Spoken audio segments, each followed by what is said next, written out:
Okay, so I guess I'm really curious.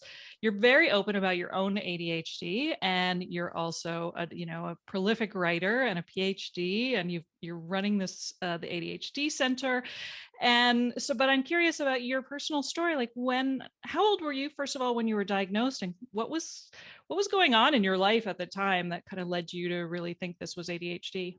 Well, I wasn't diagnosed until much, much later in life. But I was in undergrad, I was in teacher preparation. And so I was studying to be a secondary English teacher. And by the way, I have allergies today. And of course, I spent all day outside because it's lovely.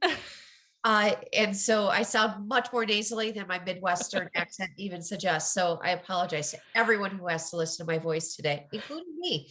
But anyway, uh, I just remember in an undergrad class, I took a class called mainstreaming. And that was a class in response to the IDEA Act that everyone needs to be put in the least restrict, all students need to be put in the least restrictive environment. And I read in the textbook that there's this thing called attention deficit disorder. And it wasn't ADHD back then, it was just ADD. And I read it and I remember thinking, well, golly, this sounds familiar. And so I called my dad and I said, Dad, do you think I could have something like this? And his response was, no, everyone has that. And he was partially correct. Everyone in my family does have ADHD. Mm. Both mother and father have ADHD. Both my grandfathers had ADHD, and I can trace it back several generations. So then now fast forward, I found out that I absolutely loved teaching high school, but I really, instead of teaching honors courses, they were okay. I loved teaching the at-risk kids. And guess who made up the at-risk population? ADHD folks. Yep. And I found out I spoke their language. And I still didn't, I forgot that conversation, but I just knew that I knew how to teach those with ADHD and I could be successful. And it wasn't until in my 40s that I started to really understand the true impact of how ADHD affected me.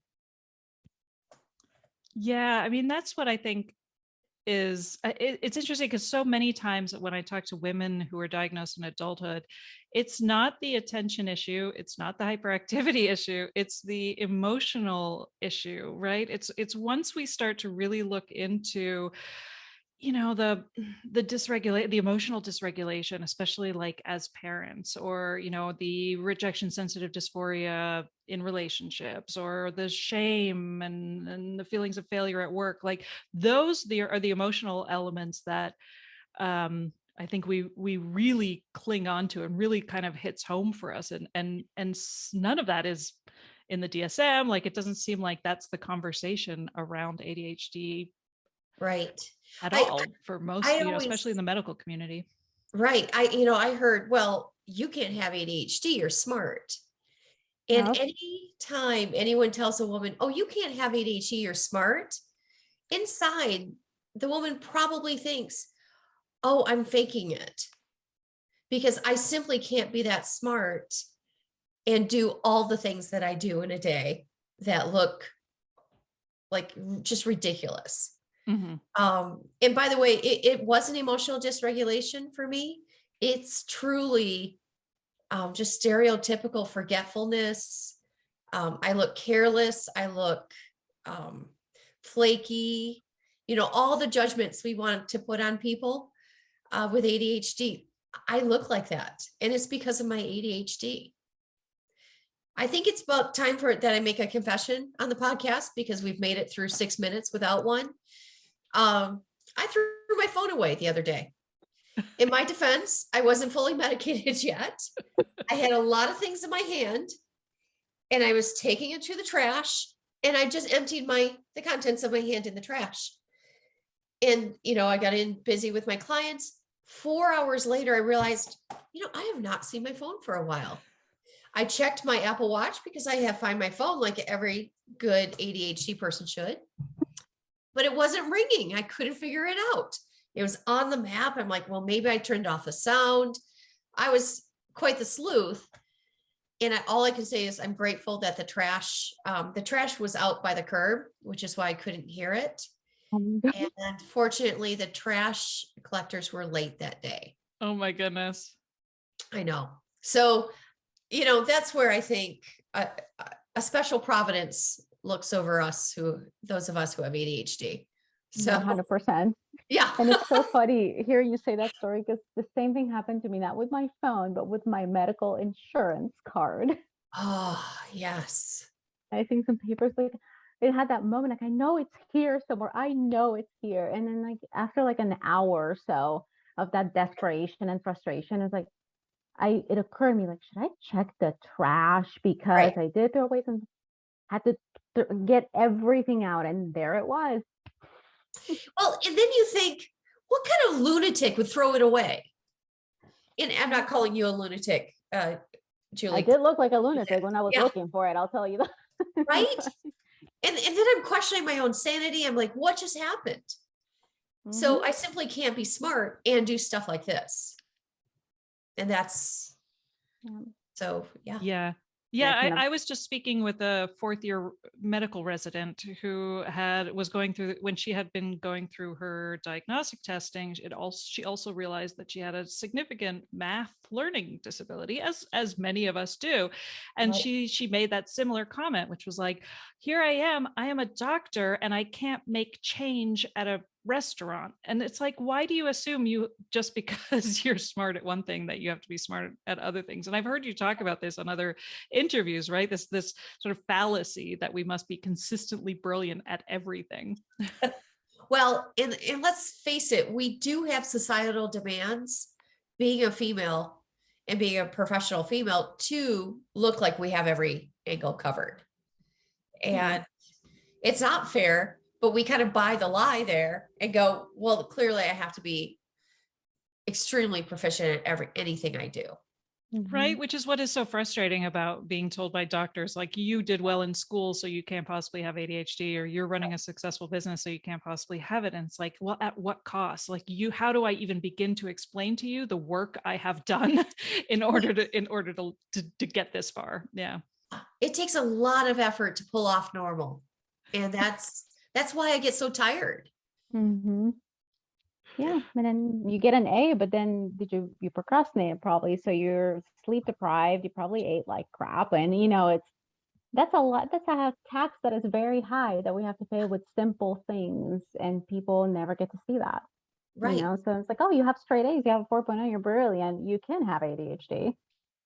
Okay. I had a wonderful opportunity a couple of weeks ago. I met with a friend from undergrad. And, since I outed myself as ADHD, she is a high school teacher, and one of her students did a book report on my book. And she contacted me, said, is this the same Tamara? Like, let's get together for coffee. This is so wonderful. And she's a delightful human. And she just looked at me. She said, I had no idea that you had ADHD. And I said, well, that's because I used you as my pace car. So she's neurotypical. Whatever Gina did, I looked over and went, well, that seems practical, and did it myself. And so, a lot of women especially are masking their symptoms by kind of using someone else as a pace car. Like, I'll just copy what this person does. This looks normal to me. 100%. Oh my God. I relate to that so much in many ways, like in school, like, let me see what other people are doing, because like I have no clue what the hell is going on right now. So it's like, oh, okay, this seems promising. Okay. Yeah. Oh, yellow highlighter. Got it. I could get one of those. Right. I was one of those students that went off to college without any study skills whatsoever, or even kind of an understanding that I needed to study. That somehow I didn't understand how that occurred. And so I had to find pace cars. I like that term. It's a NASCAR term, and I don't watch NASCAR, but it just makes sense to me. But my students who do watch NASCAR assure me that's the right usage. Yeah, they use it in running too. Like they have the pacers, like when you're in a race, right? So Oh, I like that. pacers who like, and they just hold up a little thing like to let you know what speed they are running. So if you want to run like a certain mile at a certain time, then you follow the pacers, because then you'll know that that'll be a consistent, Oh, wow. way of like running the race, and you can join different ones, however you're Hey, feeling. that's even better. That's an even Mhm. better metaphor because, you Yeah, know, we're not consistent runners. We'll exactly. sprint, lie down for a while, sprint, lie down for a while. So Yeah, that's kind of what came to mind too. It's like, Oh, I and it's like that. interesting. Yeah, because Yeah. you have the pacers, right? But then what if you feel super tired at some point? It's like, oh God, okay, like you can't keep up. You tried, you can't keep up, and then you have to like find another one, yeah. another group, but yeah, that feeling of constantly feeling like behind, it's, you feel it Well, at your core. Mm-hmm. and embarrassed that we feel behind, right? Yeah. Mm-hmm. At least for me, there's two things that I get embarrassed about. One, just those absurd mistakes that are just ridiculous, where someone would say, aren't you paying attention? Right. Mm-hmm. And the answer is like, no, I'm medicated for that. But that's a different, but the other thing I'm embarrassed about, I'm embarrassed how tired I am all the time. And instead of being rational and going, well, yeah, you do a lot, I am embarrassed that I require a lot of sleep. I mean, I'm an 8.5 hour gal, and my ADHD brain needs that time to declog all of the information I took in that's absolutely useless. And so I need that time, that cleansing cycle. Yeah, and I've had so much more grace with myself too since my diagnosis about realizing when I am having those down days where I'm like, what is wrong with me? I am so tired. I just cannot get motivated. And then I remember, oh, well, that's because you just spent the last 72 hours, rebuilding a website or doing something new or creating a course or like something, where I've been like super, in that hyper focused mode. And then, I'm like, oh yeah, that makes sense that you're recharging. But it is, the impulse to want to be the Energizer Bunny at all times doesn't go away. No. And I love that you said you found grace for yourself. It's funny. I always have to find grace for myself. Okay, by the way, I know the concept. I get it. I'm a coach. I tell people about it, but I forget to apply it to myself. Yeah. And forget is literally the word, right? It's not that, I've kind of dealt with my self-loathing. It's literally, I forget. Oh no, that's reasonable. You can show grace here. It's fine. Mm-hmm. I had a wonderful moment today when it's getting warmer and I'm just like so done with cooking anything that involves the oven. And so I'm like, oh, it's time to move on to new recipes that involve the grill. And it was the first time that I had to admit to my husband, or at least had a language for it, where I was like, I have to be taught every spring how to use the grill because I literally forget, it's like sewing. I could never sew because every time I brought the sewing machine out, I had to like rewatch YouTube videos about my 50-year-old sewing machine. And I was like, it's really literally just learning from scratch over and over and over again a lot of the time. Yeah. That's so true. And I think just that you just said, hey, this is what I need. Right. Yeah. I write notes to my future self because, I'll think, okay, now in the spring, I want to do this to the yard. And so I'm like, dear future self, remember to seed this part of the lawn, because otherwise I'll forget, wait a whole nother year and it'll just slip by. So I'm constantly writing how-tos for my future self. I love that. And Well, unless you learn by experience, it's really hard to get back to it. Like if you don't physically do the steps to use the grill, if somebody just explains to me, like, this is how you do it, but you're just saying words to me, there is no visuals, you're not saying, like, I checked that out, 2 seconds after you started giving me instructions. That's just what happens. Here's the thing though, I can actually do it and still forget. Oh yeah, same. It'll give it consistency. Right. Well, it's like Pastor Tamara's like, I'm sorry, we're not going to help any of you guys out. And it's just And to be truthful, I really thought that's why I just wasn't as smart as other people. Mm-hmm. Right. Yeah, I know. I remember getting so angry with my mother when I had my first baby, because she came to help and I was asking her things like, what do I do? Is this the normal color of poop? And all of these things that you ask when you have a baby. And she was like, I don't know. Like the last time I had a baby was 30 years ago. And I was like, I can't believe you don't remember anything. Then I had another baby 4 years later and had already forgotten everything. And I had to call her and apologize and be like, yeah, I get it now. Like you don't remember any of this stuff. Right. But I think, that's one of the things I loved about your book, many things I've loved about your book, and why it kind of immediately became one of our recommended books and why we wanted to study it in the community, was just that how important it is to sort of reframe these needs and these realities in our life, and how important it is to realize that there's no judgment here. It's really just about what, this is our wiring. This is, we just need to figure out what is the best way to succeed, and not kind of like what I used to do, which is fall into a fetal position, wondering what is wrong with me. Right. And so I think, just starting from that basic concept of like, your brain is not broken. There's nothing wrong with you. Yeah, I love that too. I mean, I started, like, I think I read the first paragraph and there was like a quote there. I was literally in tears because you feel so seen. And I'm like, oh my God, it's so true. Like, it's so impactful, because it's like you feel it, you experience, but then to read it and someone else has written those words, like that is incredible to me. Like, and it just makes you feel, well, not alone. Right. And the reframing is huge for me. And like the metaphors was another one. Love it. Mm-hmm. Thank you so much for that. Here's why this means so much. I was coaching so many people and they were so sad and they were so disgusted with themselves. And it just broke my heart. By the way, it is okay for me to be mean to me. I have a double standard, right? I just want to confess that, because I still work every day. I have to confront myself on that.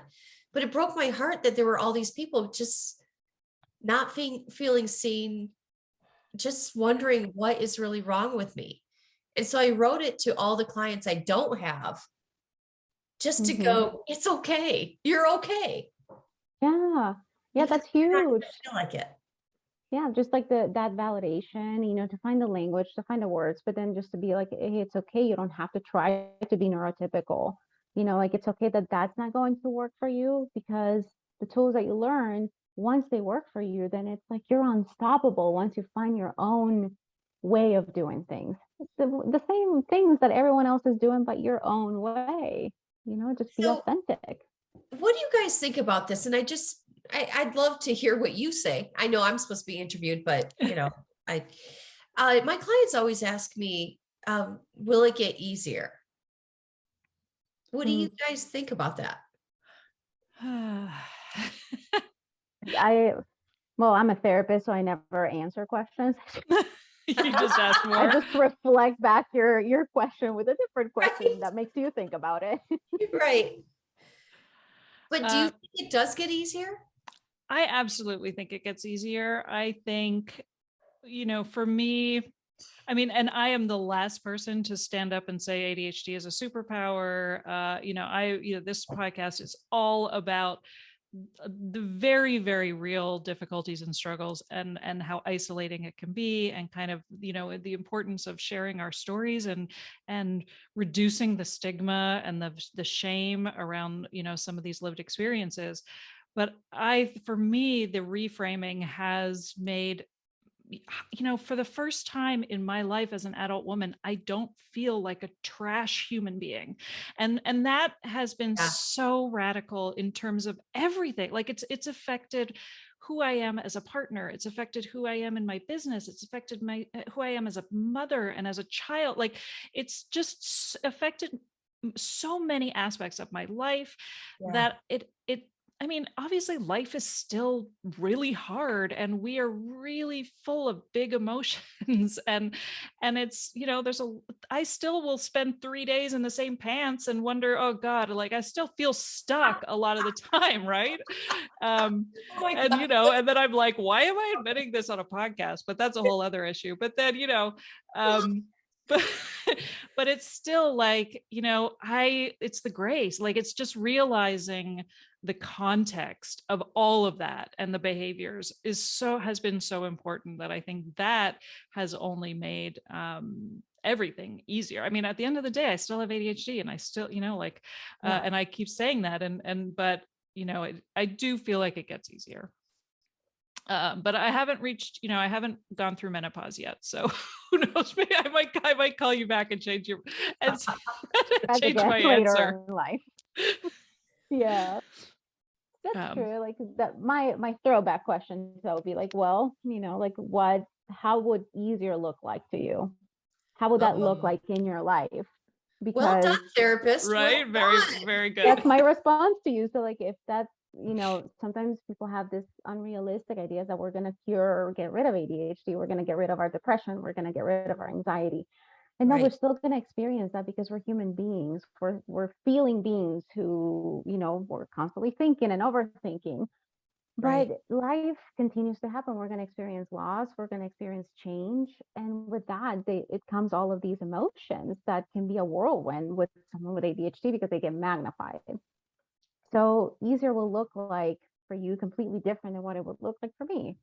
And but it's worth it, right? It gets better, it gets manageable. So once you learn that, okay, like that's why I love the chapter in the book about the monsters. Love it. And I've used that with my clients so much because yes, we're not going to get rid of the monsters. We can keep them away, right? We can keep them far away. They'll get closer every now and then, and that's okay. But what's your monster spray? What do we have in there? Right, to me, it's like, okay, how do I ground? How do I use this coping skills for this level of anxiety that I have? And then I'll grab my spray for that. But I love analogies, and it's a way to communicate with other people. So it really depends on your own perspective of how you see things too. Thanks for liking that chapter. That was, Mm-hmm. when that little girl came into the office, I'm writing the chapter as we're working. And it was one of those moments like, oh no, this is too good. This is too good. And I have to tell you that I went home, wrote that chapter because it was, she was just so precocious and so, she was just studying me with every ounce of her energy. And she's a smart little girl. Yeah, and I absolutely loved it. I think it's one of my favorites. Well, it's hard to choose a favorite, but it is because like for adults, we have such a silly mindset, and I try like that also works, and my clients have loved that. And just to think of the innocence of a child, and when she described, when she goes to bed, of course, like my adult thing, of course, it's bedtime. You're understimulated. You're on medication. It's not working anymore. I'm bored when I go to sleep. Like to me, it's like so pointless because why would I lay there in bed just waiting for something to happen? It's so boring. Spoken like a true ADHD person right there. Yes. Yep. And so the monsters is like what? It's the catastrophizing thoughts, the intrusive thoughts that come to your mind because you're understimulated. So then you need that for stimulation. It's weird. Yeah, I feel like somebody needs to write a book about all the ways in which the H in ADHD is manifested internally, because one of the reasons why I didn't, my therapist was suggesting to me for a while that I look into it. And I was like, I don't know what you're talking about. I'm not hyper. I will lie on the couch in a depressive state for days. So I felt like I'm lazy, quote unquote, and unmotivated, which to me was the opposite of hyper. I didn't realize that they were actually quite well connected. Right. And that's some of the things that you write about in the book too, in terms of like ways in which we motivate ourselves. Right. And even just the catastrophizing thoughts and like all of these really fascinating ways that I'm learning to understand how we use hyperactivity, either to our advantage or against us. And then I guess it's a two-part question. If you wanted to talk about kind of that and the that manufactured urgency that we sometimes have, that is often ends up being anxiety. But then I'm also loved, I found like the whole part about malicious motivations and, and procrastination and, all of that was just like, it's been mind blowing to me. I think about it all the time. So can you kind of, for the sake of anyone who hasn't yet read the book and might be thinking about it, can you talk a little bit more about that? Sure. Well, it's funny. People I meet will say, I have just ADD. I don't Right. have the H. And I always, I never do it, but in my head, I pat them on their head and go, oh, honey, there's always an H. Yeah. I don't, because that's just my silly brain working. But I say the H is silent. the H is silent. That's fantastic. Oh, that's beautiful. I love that. You should make a t-shirt of that one. Right. That's good. So a lot of times we motivate ourselves by concocting, and you guys know this, but for your listeners, by concocting great big amounts of emotional energy. And so there's, I write about 6 basic ones, but just to run through them, anxiety is an easy one that we all know. If we don't want to do something, just turn up the anxiety, set it on fire, and we'll do that. We know it. Yeah, right. Especially women.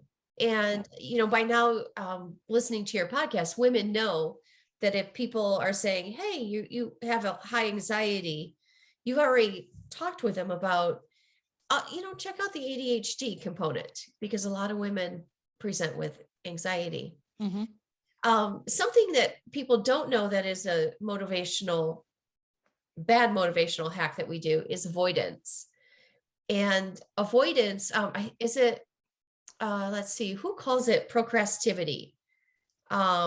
It's oh goodness.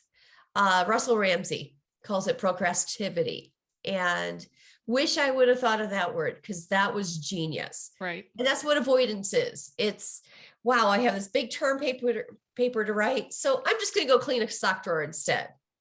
And then you keep opening that sock drawer going, but look at that sock drawer. Everything is Colors, right? Color.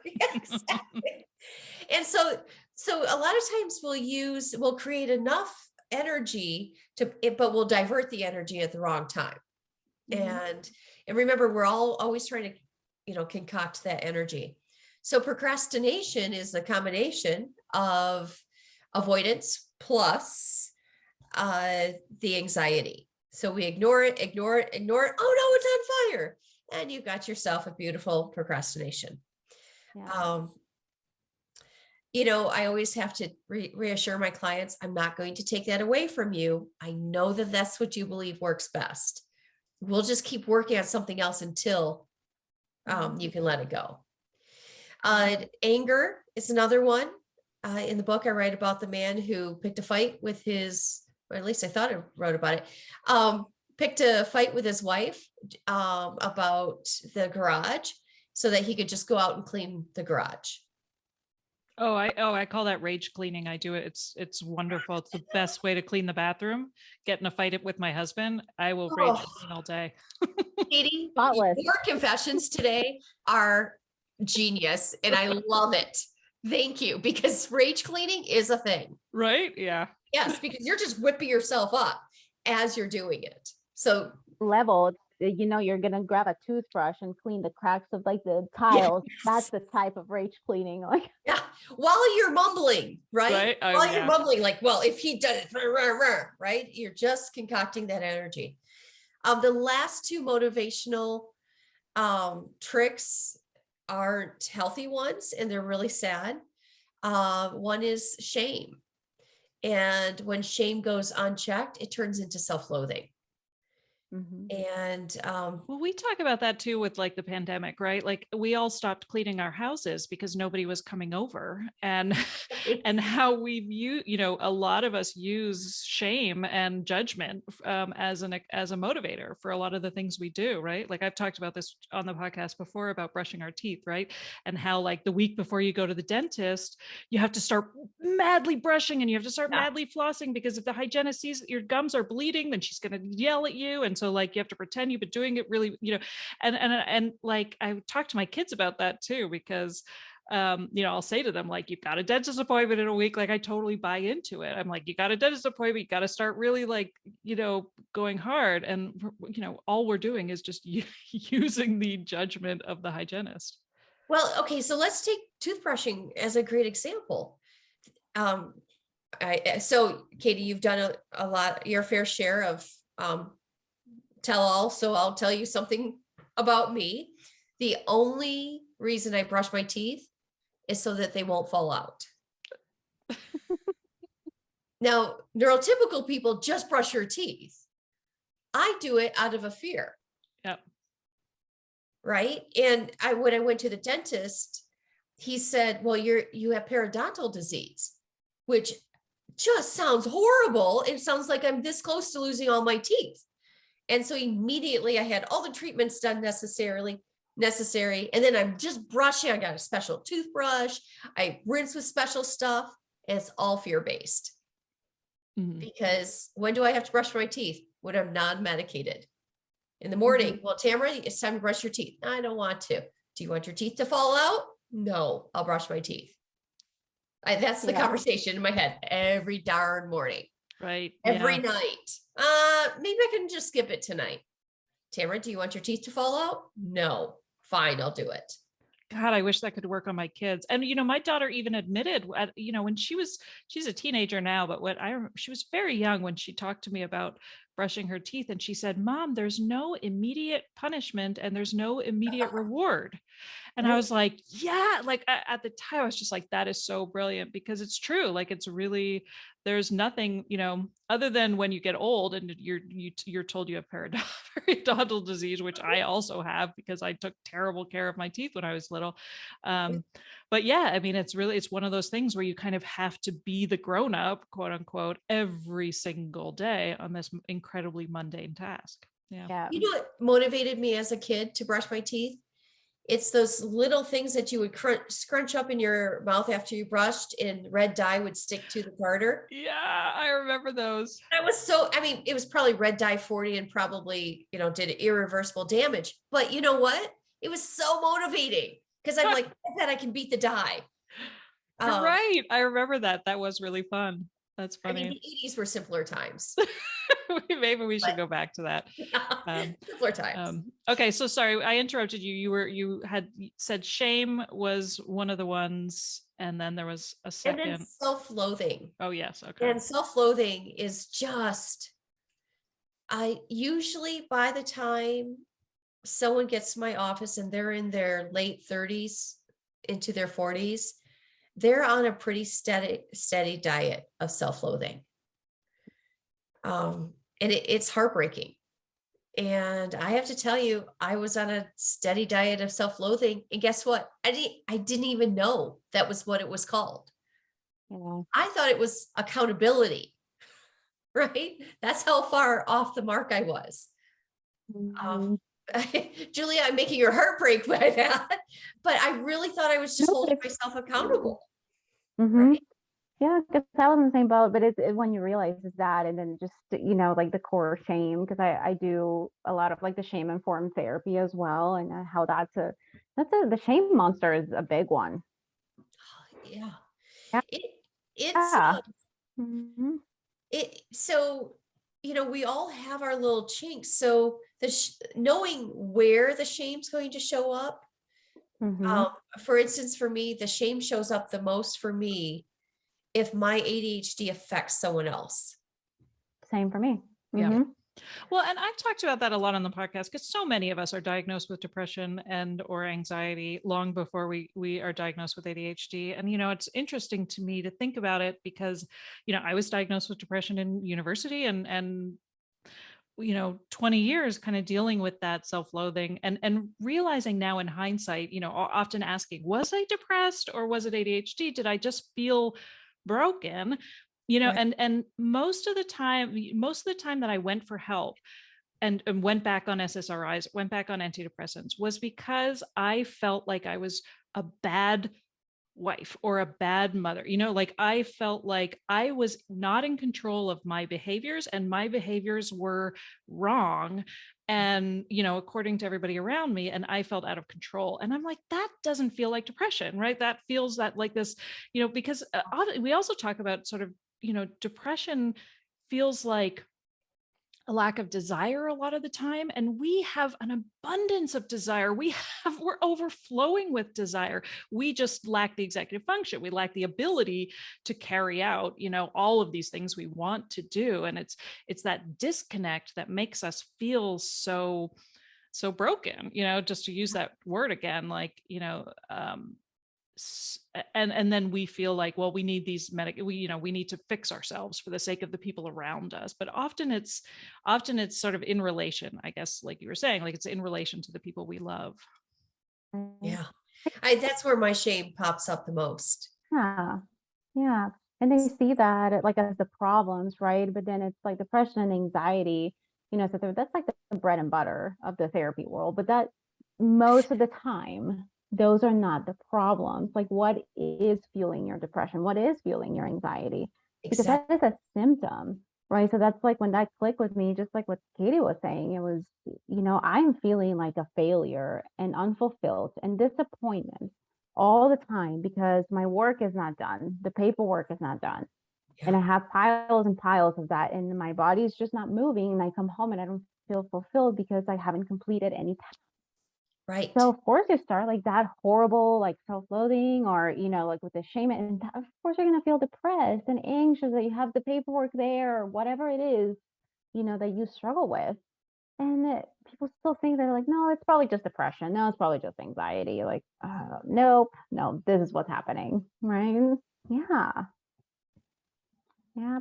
And it's hard to get out of the cycle. It really is. It's so wonderful to hear a therapist understand that.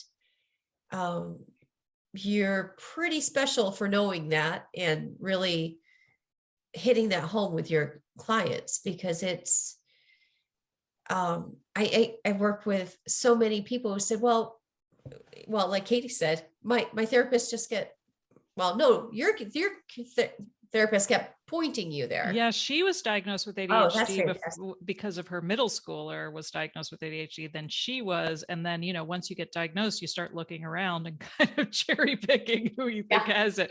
And so Oh, I yeah, know. she Yeah. started suggesting to me that I should look into it, and I was sort of insulted. I was like, I don't know what you're talking about, but yeah.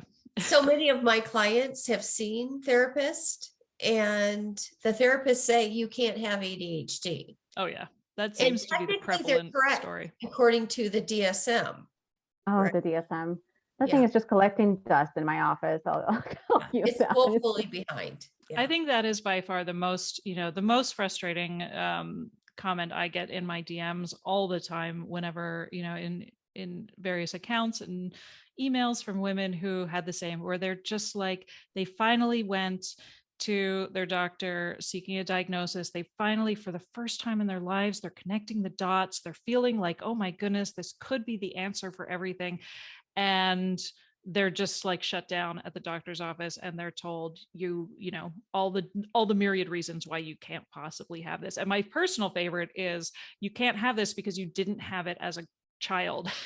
Like, that's the most ridiculous logic. It really is. Yeah.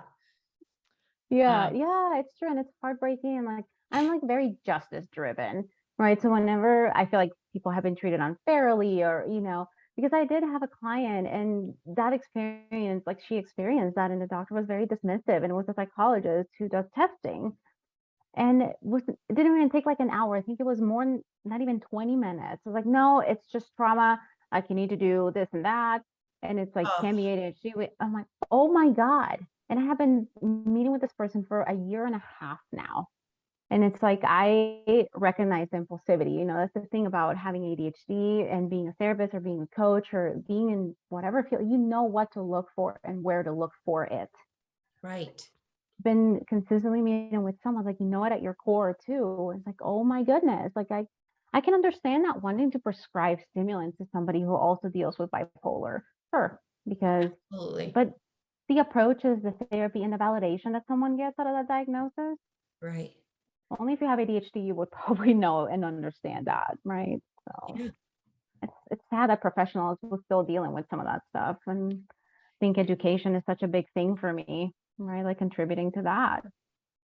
Even, Yeah. I've even come across parents who report that their pediatrician said, well, aren't you concerned that your child's going to become addicted to their stimulant? Oh my gosh, that's another one. And, you know, yeah. And one parent who is a nurse said, how come you know more as an ADHD coach about meds, which I don't, guys, I'm not an MD, right? How do you know more than, my doctor? I'm trying to get medication. Yeah. And it's sad. So that's why, Julia, I say that comment to you. It's like, it is wonderful to have ADHD informed practitioners Yeah. who really know ADHD. Yeah. And I think that's a question I have all the time, because, I often sometimes feel like I'll get like really caught up and very like befuddled over ADHD, because I'm like, wait a minute, what are we even talking about here? Because sometimes it feels like when we are talking about ADHD, we're talking about a neurodivergent brain, and we're talking about the brain wiring and the neurotransmitters and all of the ways in which, our thoughts are unique. But when a medical professional is talking about ADHD, they're only talking about the kind of character flaws or traits or behaviors that have arisen from being in an environment that is not necessarily a hostile environment to your brain. And so I'm like, I feel like it's very confusing, because oftentimes, like, when you're having when you're having a great day and your ADHD is wonderful and you're leaning in and you're finding tools and everything, it's wonderful. But I think ADHD is still looked at by the majority of the medical community as something that is just like a list of what's the word I'm looking for? Just like, negative traits. Bad characteristics. Right. And then I'm like, well, is that what ADHD is? Like, what are we even talking about? Right. Which is why I always ask everybody, what if you could rename ADHD to something that's a little less confusing, what would you call it? So I'm going to put that out to you, Tamara. What would you call it? Well, if this isn't less confusing, it's just what I would prefer to call it. It's too much attention disease. Because it's actually a disease. I want to know everything all the time. I'm paying attention to everything. A cat just walked by the window, and it took all my effort to like focus on this conversation. Look, cat, focus on the conversation. Because immediately I have 50 questions about that cat. Where did that cat come from? Whose cat is it? Boy, that's a weird thing on its tail. That's where I'm paying attention to so many things at once. So that's why I say too much attention disease. I agree. I know. I definitely always felt like attention deficit. That never made any sense to me, because I felt like I had an abundance of attention. It was just, and we've talked about this too in other episodes, it's the regulation of attention that is the issue. Of everything. That's just what ADHD is to me. Like, we just have problems with regulation, because that is either we hyperfocus or we get distracted because it doesn't interest us once you understand your nervous system. But then, like, the emotions, we're either in hyperarousal mode for too long because we lack that interoception, suddenly boom, shut down. Yep. And we're in hyperarousal. It's the all or nothing. It's really hard to stay in the middle with so much. So it's really regulation, because when we're passionate about something, my God, you're going to give it your full attention. But then what happens? Where does this regulation come from? You're going to forget to eat, go to the bathroom, probably drink your water, neglecting other parts that are also important. So it's staying in that middle ground, right? Which cannot be perfect, but yeah. Well, with my clients, I talk about, we have a toggle switch, like a light switch. It's either on or off. And we don't have a dimmer switch. And I wish we had a dimmer switch. I coach myself sometimes, right? And so sometimes I'm like, okay, I was working in the yard on Saturday. I'm like, if I had a dimmer switch, what would I look like right now? And I'm like, you know what? I think I would do this and then rest. I'm like, wow, that sounds genius. You better set a timer so that you can remember this. So I always have to approximate a dimmer switch. I don't really have a dimmer switch. Yeah. I can, I don't know if you did this as a kid, but did you ever play with a light switch when you were a kid and try to get it to balance in the center? Oh yeah. Oh my gosh. Thank you for admitting that. I love it. Oh my God. I love it. Yeah. Right. And by the way, I think that's an ADHD test in and of itself. You could just say, have you ever played with a toggle switch to try to get into the middle? If they say yes, you're like, okay, so we know you have ADHD. I include those questions in my when I'm assessing someone, like when you were a kid. Did you play with a toggle? Did you play with a toggle switch is probably even tells you a little bit. Right, But the DSM using questions like that, I swear to God. But we can't really get it in the middle.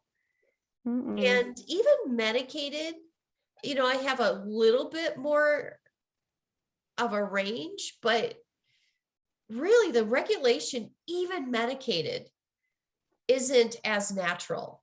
A metaphor that I try not to use too much because the youngest generation won't understand it, but I grew up driving a stick shift, 4 in the floor, old fashioned. Yep.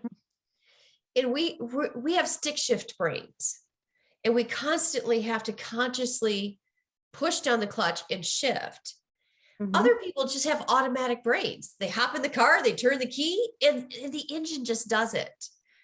And that's, so when we're teaching, when we're teaching our clients to shift, that shifting is exhausting work, and it's tiring for us, especially when you're facing uphill.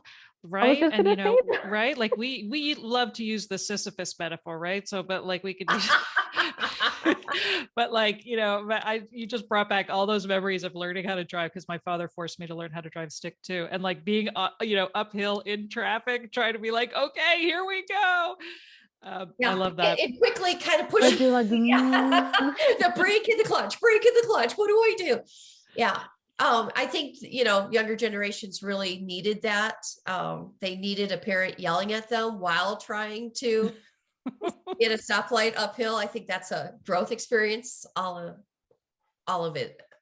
Yeah. So do you think the goal is to just kind of live with grace in the sort of extreme pendulum, or is it really about finding the toggle switch balance? Because that's something I work on a lot with my clients, which is like a lot of the time, sometimes what they want to do, we really have to talk about, like, is this something you really want to do? Or is this something you feel like you should be the kind of person who does this? And how much time are we going to waste being frustrated at ourselves because we aren't that person? And like, why don't we start living our lives accepting that we aren't that person? So I'm curious, like, what is the goal when, to use the toggle switch metaphor? Well, first of all, Katie, wonderful coaching there. That you're like, is this who you think you have to be? I mean, that's a wonderful, wonderful thing. Well, that's where I developed the grid. And it's not really fair to bring up the grid to people who can't see the grid.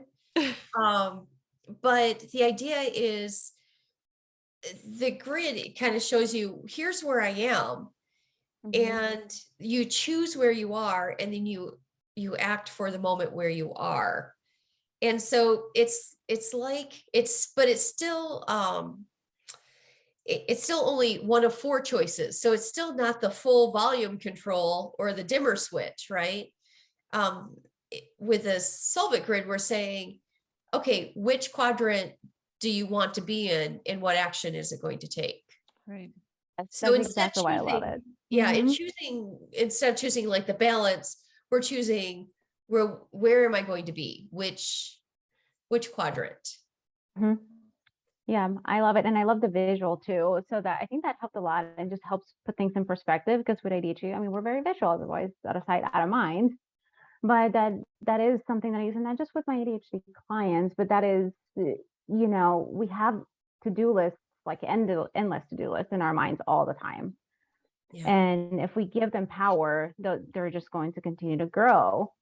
So it's like, in some of the things that are in those to-do lists that are in our minds all the time, that they're not realistic to accomplish in a day. So then the question I ask, is, instead of like checking those boxes, like, how do you want to feel?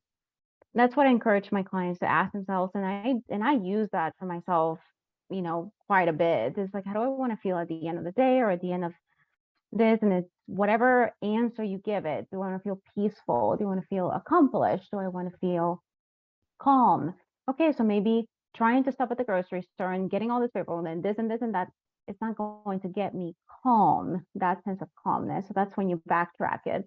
So it kind of applies to both of your perspectives, right? Like, if this is how you want to feel, then what do I need to do or change in order to get there? Right.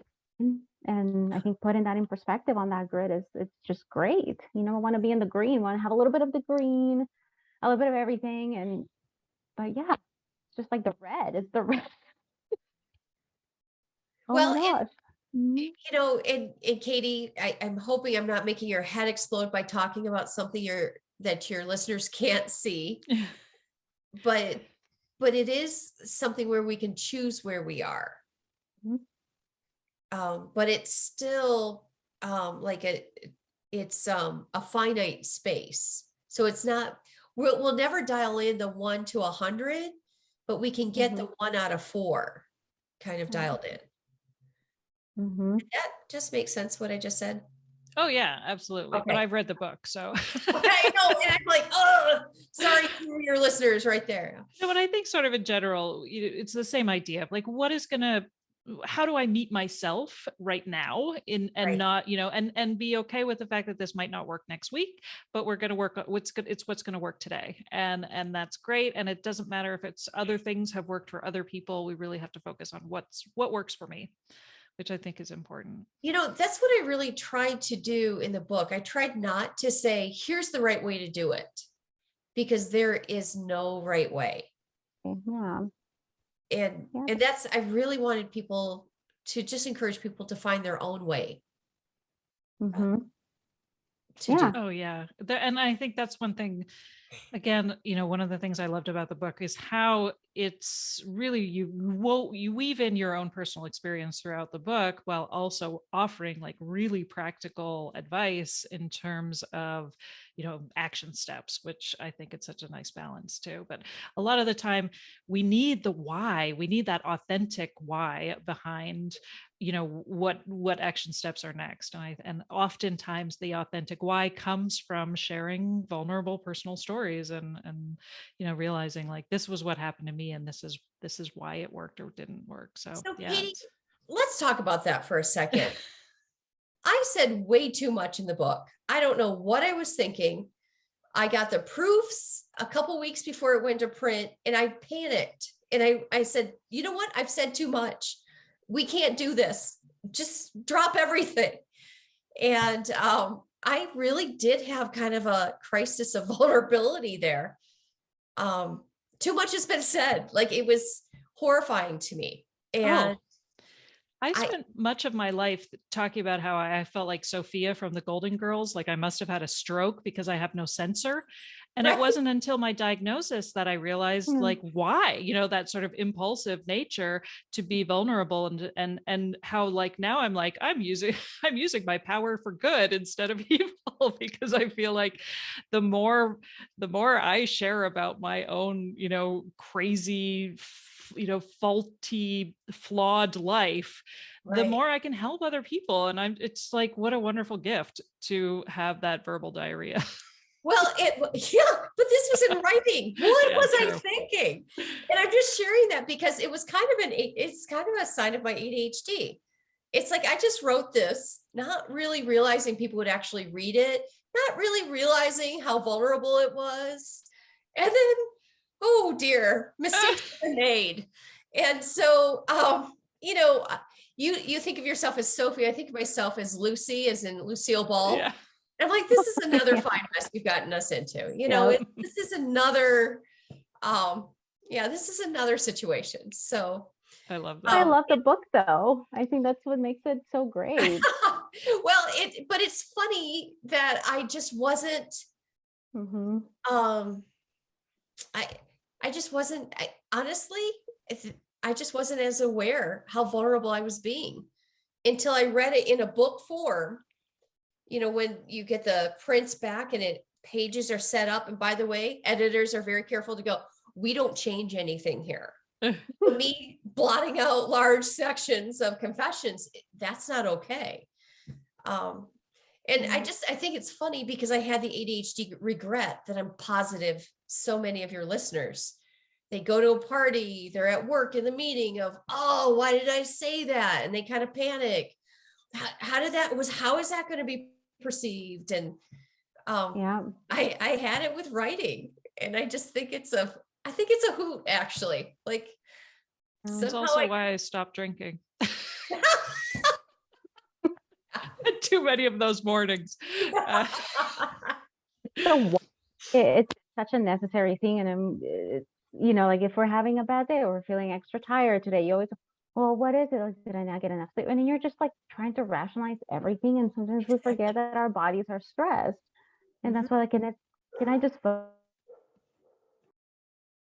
focus on just, you know, it's a bad day and I just want to feel calm, right? But it's like, oh, it's the hormones. Is it like I'm like Sherlock Holmes, like looking at the clues and investigating, and as I investigate more, then I get more stressed out about not getting to the why. And it's like maybe it's just a bad day, right? Can I focus on maybe turning that around? Can I reframe that for myself and just be a little kinder? Mm-hmm. Yeah. Yeah, I know. I feel like people with ADHD have that a special understanding of how many times they've been told, you're overthinking it. You think too much. Stop overthinking. You're like, I am not driving this car. Right. Yeah. All right. So I just want to be mindful of the time and thank you so much. But I also want to, you know, have you tell our listeners like how they can find you or how they can work with you. I mean, we'll tell them, we obviously have links to your book, but you also run an ADHD center in Michigan, and you Yeah. are you're president of the ADHD Coaches Organization. So how can people find you and more importantly work with you? Well, the ADHD Center of West Michigan, our website is miadhd.com. And by the way, that's clever in two ways. We're in Michigan, and that's the abbreviation. So if you live in Michigan, you see MI everywhere. And then it sounds like MIADHD. And that was just, even a blind squirrel finds a nut for that one. That was a coincidence that we got that one. So yes, you can reach us through there. My author's page is tamararosier.com. And yeah, Awesome. And now is that an in-person center as well? I mean, what are the services? Is that kind of yeah, an all-in-one if you think you might have ADHD and you can get diagnosed and a treatment plan? And we actually have a brilliant staff. So we have therapists, we have assessments. One of our therapists focuses on EMDR, used to treat trauma plus ADHD.